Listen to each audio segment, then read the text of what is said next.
We'll get started.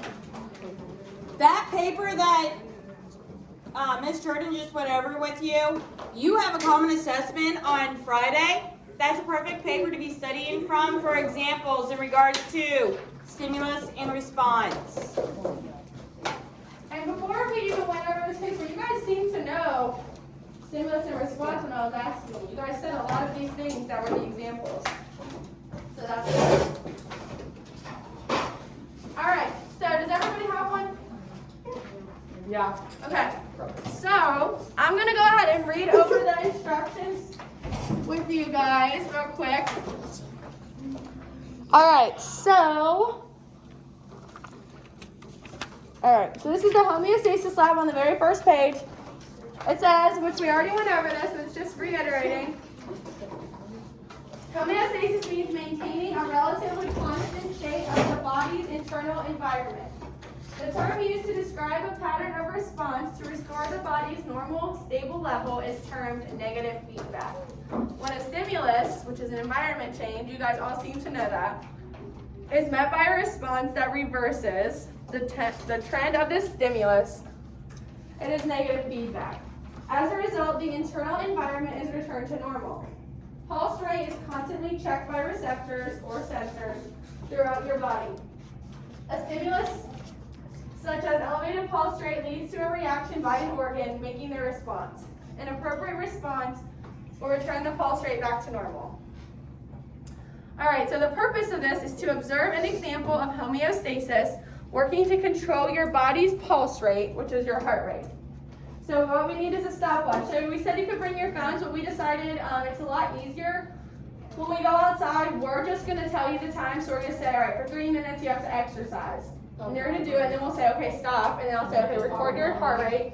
It's just faster and easier. That way we can all be on the same page and we can get a lot more done. The one thing I don't do, exercise. So for exercising, everyone thinks you have to run. You can run. You can do jumping jacks. You can skip. You can walk.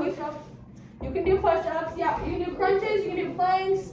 It's whatever you want. It's just to get your heart rate up, so you can't sit. Huh? You can run the whole time if you want. It's whatever you want to do, but you have to be moving for 3 minutes. All right, so we're going to start by the procedure. So let's go ahead and go over the instructions really quick. Kamani, can you read number 1 for me, please? Start by determining which person in your group will exercise and which person in your group will watch with the stopwatch and record data. All right, what about number 2? Have you or your partner sit down and measure their pulse rate and their radial artery of their wrist. Thank you. What about Dylan? Go ahead with number 3. Take 3 separate measurements each for 30 seconds. Calculate the beat per minute by multiplying the values obtained by 2. Record each and data for 1. Go ahead, Alex. Find the average of the big values of the resting heart rate. So guys, everyone should be following along. What about number 5? Go ahead. You and your partner will exercise vigorously for 3 minutes by jogging in place or doing jumping jacks. Start your stopwatch when you start exercising. Measure the pulse rate immediately. On finishing 3 minutes of activity, measure the same as before. Count for 30 seconds, then multiply by 2. Recording the value and data can. All right, what about 6? Anyone? Go ahead, Caleb. Let your stopwatch continue as you reset for 5 minutes. Measure your pulse rate again after you reset for 5 minutes the same way. Record your pulse rate after this 5-minute rest period in the data table 2. All right, then the next one says we're just going to repeat steps 5 through 6 2 more times. And then the last thing we're going to do, which we're not going to get to today, we haven't got to in the other classes, is we're going to make a bar graph. And we're going to answer some questions. This is what we're going to be doing tomorrow, and we'll finish it tomorrow. I want you to turn it over on this page right here. And what we're going to do is I'm going to help you guys find your pulse so you know what you're looking for. So a couple places that you can find your pulse is right here, like right below your earlobe, a little bit down, you can like feel a lymph node. And if you push a little bit, you should be able to feel it. Everyone try to find it right now because I think that you don't know. There's one right here. You're right. Yes, there is one right here. Oh, Or your actual heartbeat. Yeah, that's what I do. Can everybody find it? Yeah. Why don't you just touch your heart? I had to do this all the time last year. Huh? Can you find it? Can everybody find it? Alright, so I'm going to start okay, listen, you guys.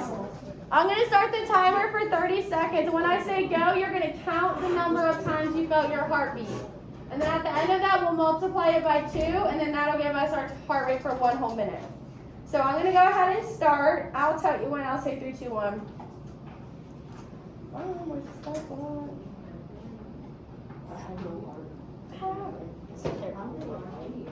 All right.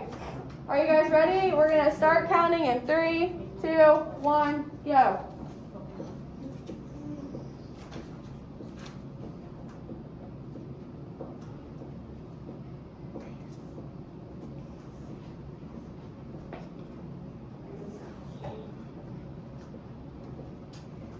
We're halfway there.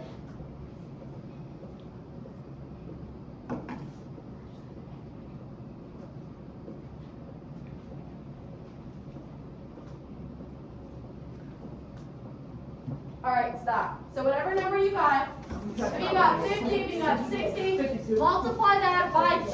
52? 49? Okay, so multiply the other side right here. Look, guys, this is what it's on the page with the graphs right here.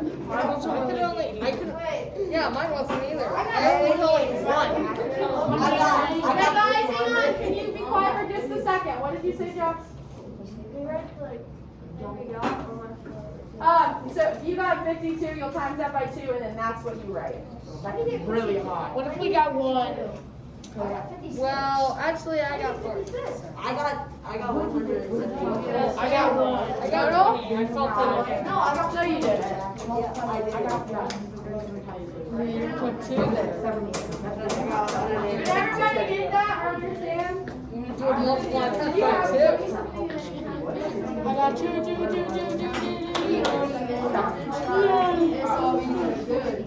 Hey guys, listen real quick. Some of you might not have heard.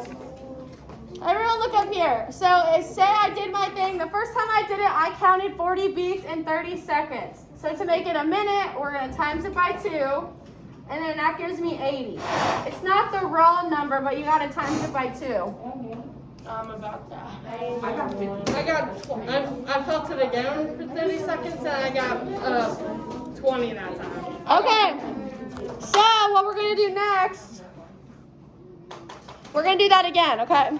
So we're going to do that again. What? All right, find your pulse.